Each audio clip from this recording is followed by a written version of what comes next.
last but not least, we got to go through a speed round talking about our reactions to the schedule release. Did you guys care about these when you were a player? Like, did you sit around and wait for the schedule and like put it in your calendar? We not that, but we looked at the prime time. You want to know who you got on prime time. You want to know that. And then the biggest thing is, when is my bye week? Don't give me the week 4 bye week. Give me that late bye week so I get a good rest and make this playoff push. But other than that, no, like you didn't, because we always feel like you didn't know how good a team was going to be. But if we're playing Sunday Night Football, I got to know, all right, what cleats am I going to save for Sunday Night Football? Because I want to have my fire when I get on. Like different things like that you want to know. Exactly. That's the whole point. Right answer. The correct answer is we only looked at the Sunday Night Football schedule because that was all that mattered. Okay. And then whether or not you were going, okay, on bye weeks, last question, did you take vacations? Were you just trying to stay at home? Were you in Cabo? So no, I didn't get too far away, but I will go back to New York, go to New York City. And then the hardest thing as a football player is you get married and you have kids, and all of a sudden you're going to water parks. Your wife is throwing out the idea of possibly going to Disney during a bye week. And you're looking at her like, why would I go walk around Disney when I'm supposed to be off my legs? So yeah, I ended up at a lot of indoor water parks and stuff like that, took over my bye weeks. Yeah. Actually, I take that back. It was a great idea, and whatever she says goes. So next time, do it. Not that you're biased for anything. Exactly. I'm sorry. I'm on her team. Sunday Night Football matchups. What's the best one or the one that you're most looking forward to? And the matchup being the teams, because we'll get into the quarterback matchups, but like a team matchup that you're most looking forward to on Sunday night. I couldn't just pick one. And I went with early season matchups. I went week 4, Buffalo at Baltimore. I like that matchup because I think Baltimore comes back this season saying, we still think we're going to be dominant. We're still going to go produce. But I think Buffalo now has some question marks. And I think when you have question marks, one of the key things you have in your season sometimes is like a big Sunday night game early on can sometimes be a defining moment in your season. If Buffalo can go into Baltimore and beat them week 4 Sunday Night Football, I think that gives them the confidence. And I think it's the same thing with Pittsburgh week 5. You got Dallas coming into town.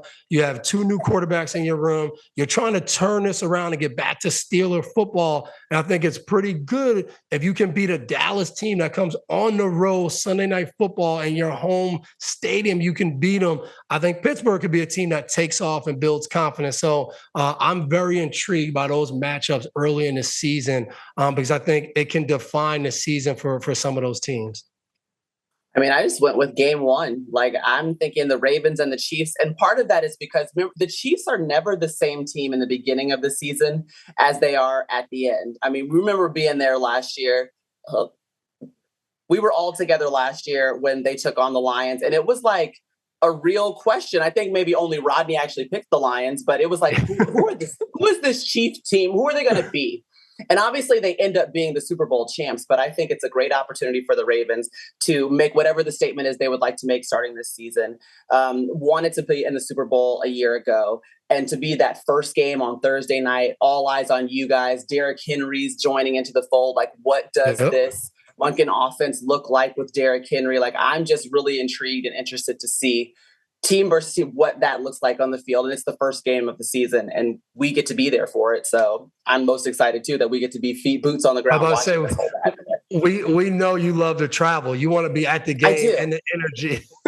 I do. I'm actually very disappointed, and I don't know if this is official, but that we're not going to Brazil. Like, I'm like, surely we could make it work. Like, we could do Thursday. I can still do college Saturday. We can get to Brazil. We can figure it out. We can come back. Maybe we could do Sunday from Brazil. I don't know.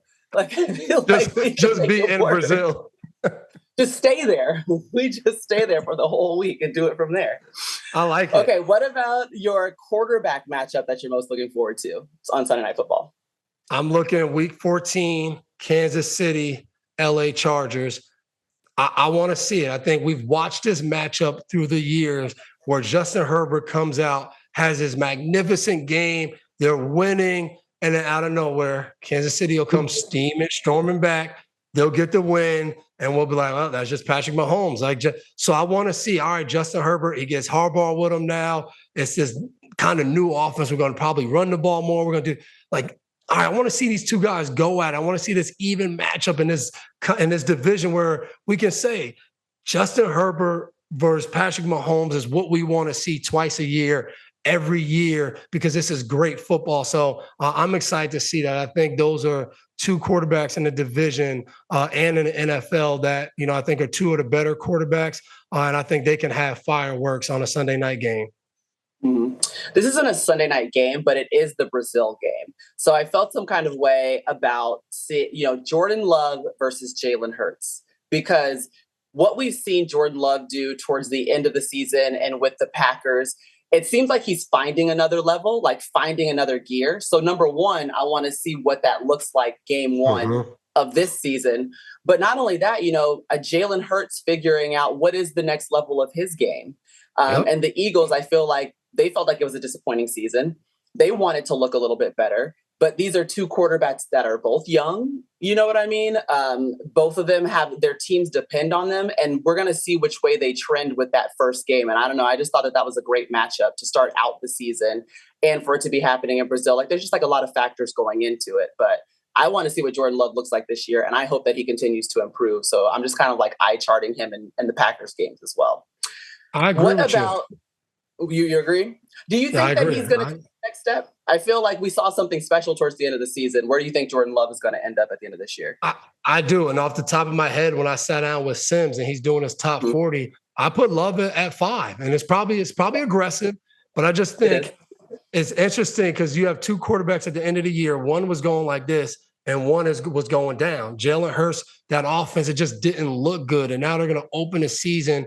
And I just think for Love, like, you leave a season where you had to come in with some question marks of like, what can I really do with this Green Bay offense? And you look up and you're like, they had different injuries at receiver. They had my guy from Rutgers, Bo Melton, come off the practice squad.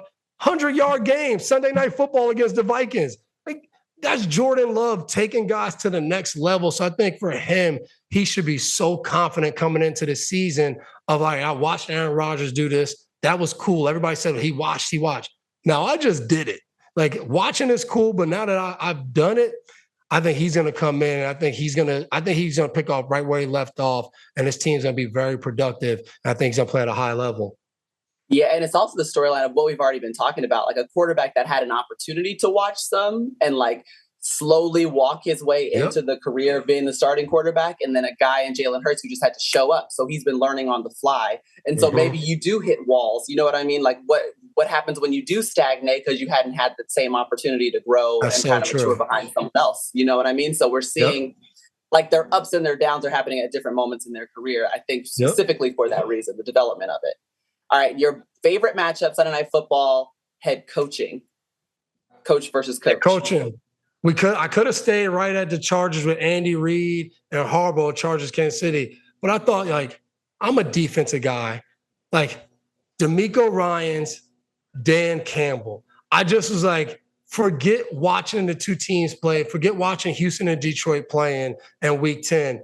Let's just see these two guys throw on boxing gloves, get in the ring. Like, that is the type of game and atmosphere I thought of when I saw Houston, Detroit on the schedule. Head coaching, why both these guys are going to have on tight, long sleeves. You're going to see, they're going to see they did push-ups before the game. They're fit. They're going to be running. So I just love that. I think, Houston, it's inside, it's dome.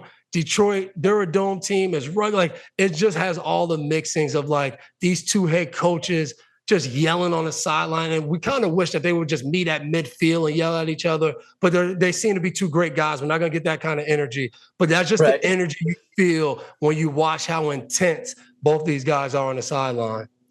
Yeah, they both kind of look like low-key, like you could just put a helmet on and like keep going. Like DeMeco Ryans, like I'm pretty sure there's muscles like coming from the neck to the head. It's already still there. And then Dan Campbell with his energy, like we're taking kneecaps, we're taking whatever you have with us. Okay, like what he was able to do with the line. If we put an octagon around him, I honestly don't know who I'd win. I would not bet on the fight, okay, because I don't know who would win, and I don't want to lose my money.